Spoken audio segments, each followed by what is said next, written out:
తెలంగాణ ముఖ్యమంత్రి రేవంత్ రెడ్డి భద్రతా విషయంలో రాష్ట్ర ప్రభుత్వం కీలక నిర్ణయం తీసుకుంది. సెక్యూరిటీ సిబ్బందిని పూర్తిగా మార్చివేస్తున్నారని బుధవారం నాడు ప్రకటించింది. ఇప్పుడున్న భద్రతా సిబ్బందిలో కొందరు గతంలో కేసీఆర్ వద్ద పనిచేశారు.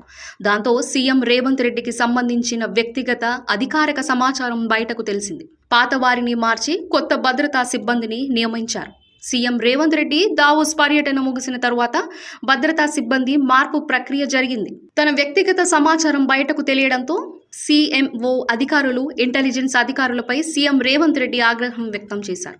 దీంతో ఏం జరిగిందని అధికారులు ఆరా తీశారు.